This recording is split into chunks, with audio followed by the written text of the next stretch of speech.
আচ্ছা শোনো, লায়লার এত বড় একটা ঘটনা হয়েছে, আর আমি যদি আমি বের হই, ফরিদ যদি রাগ করে। ওফ, তোরা নৌকা বুঝতে লাগো। এই লোকটা ডাক্তারের অ্যাপয়েন্টমেন্ট হতে মিনিমাম 3 মাস লাগে রে।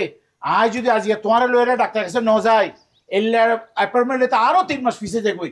আয় না ভাইজব, আজকে চলো, আর ওরা যখন ঘুরবে তোমারে। যাও। আইও। আচ্ছা, আমি ঘর থেকে আসতেছি, তুমি থাকো। টিয়া ফাঁকি বাড়ি বাজান আবার রিসোর্ট না, বুঝছো না? মানে আমি বুঝলাম না। না বুঝার কি আছে রে? আমি বলতে চাচ্ছি কি, আমরা যখন থাকবো না ওই সময় রিসোর্টের মানুষ যেন এখানে না আসে।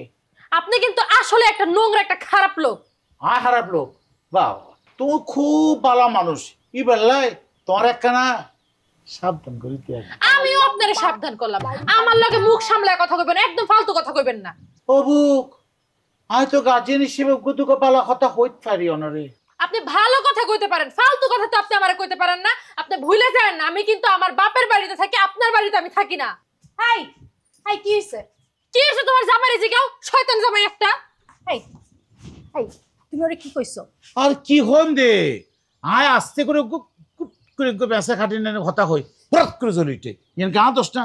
আচ্ছা দেরি চলো চলো চলো চলো চলো।